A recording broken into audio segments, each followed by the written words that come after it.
வணக்கம். என் பேர் ஜிப்ரான். நான் 12ஆம் வகுப்பில் படிக்கிறேன். இந்த மாதிரி 5வது விளையாடும்போது ஸ்கிப்பிங் போட்டு கரண்ட் கம்பியில் இடது கை நான் தவறிட்டேன். இந்த மாதிரி அப்பா சொன்னாங்க, டைப் ரைட்டிங் எத்தாவது சொன்னாங்க டைப் ரைட்டிங் போகணும். அப்பாவில் சொன்னால் அப்போ 10th சொன்னாங்க, இந்த மாதிரி ஒரு பொண்ணு வந்து டைப் ரைட்டிங் போகிறா, ஒரே கையில் பண்ணுற நாமக்கல்ல, நீயும் போ அந்த சாதி அந்த மாதிரி சொன்னாங்க. சரி நானும் போகிறேன். இந்த மாதிரி நிறைய இன்ஸ்டியூட்டில் கேட்டு பார்த்தேன், யாரோ இந்த மாதிரி ஒரு கையிலலாம் பண்ண முடியாது சார் ஆனால் இந்த மாதிரி Velu type writing bus stand இருக்குது கேட்டேன். இந்த மேம் கேட்டேன், இந்த மாதிரி என் பையனுக்கு கை இல்லை, நீங்கள் ஏதாச்சும் பண்ணுவேன். சரி பண்ணலாம் சார், எதுவுமே இல்லை, பையன் நம்பிக்கை இருந்தால் பண்ணலான்னு சொன்னாங்க. அந்த மாதிரி மேம் கிட்ட கேட்டேன். சரி வாப்பா பண்ணலாம், எதுவுமே இல்லைன்னு சொன்னாங்க. இப்போ முதல்ல பண்ணும்போது ரொம்ப ஒரு மாதிரியாக இருந்து போக போக இப்போ நல்லா பண்ணுறேன். இப்போ ஜூனியர் லெவல் கூட முடிச்சிருக்குதான் எக்ஸாமு.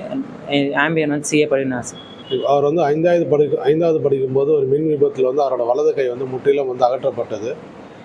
அவர் வந்து ஒரு மனசு தோண்டு போயிருந்த நேரத்தில் பெற்றோராகி நானும் எனது மனைவியும் என் பையனுக்கு வந்து ஏதாவது ஒரு வகையில் வந்து அவருக்கு ஒரு நல்ல விஷயம் பண்ணணும்னு யோசித்தோம். ஸோ அப்படி இருக்கும்போது டைப் ரைட்டிங்கில் வந்து ஃபஸ்ட்டு வந்து அவரை வந்து எடுத்துகிட்டு வரலாம் அப்படின்னு வரும்போது நம்ம வாலாஜாவில் வந்து ஸ்ரீ வேலு டைப் ரைட்டிங் இன்ஸ்டியூட்டில் வந்து நாம் கேட்டோம்.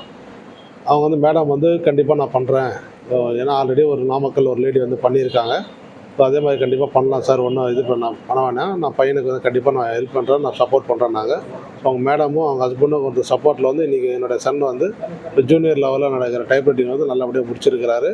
இதுக்கு வந்து நான் இன்ஸ்டியூட்டில் மேடமுக்கு நான் வந்து நன்றி தெரிவிச்சிருக்கேன். நான் என் பெற்றோராக வந்து என்னோடய ஒரே ரெக்வஸ்ட் என்னென்னா, இப்போ பையனுக்கு வந்து இந்த மாற்றுத்திறனாளிக்கான உதவித்தொகை வந்து இதுவரையிலும் வரல. அது கொஞ்சம் அரசு வந்து அது கொஞ்சம் பரிசீலனை பண்ணணும். 2வது வந்து பையனுக்கு, என்னோடய மகனுக்கு வந்து அந்த ப்ராஸ்தட்டிக் ஹேண்ட், இப்போ அவர் போட்டுட்டு இருக்க கை வந்து கிட்டத்தட்ட 7 வருஷமாக இருக்கிற கை. அது இப்போ அவர் வளர்ந்ததால் அந்த கை வந்து இப்போ சின்னதாக இருக்குது. இப்போ அது கவர்மெண்ட் வந்து அதுக்கு வந்து மாற்றுறதுக்கு கவர்மெண்ட்டுக்கு கொஞ்சம் உதவி செஞ்சால் நல்லாயிருக்கும். நன்றி.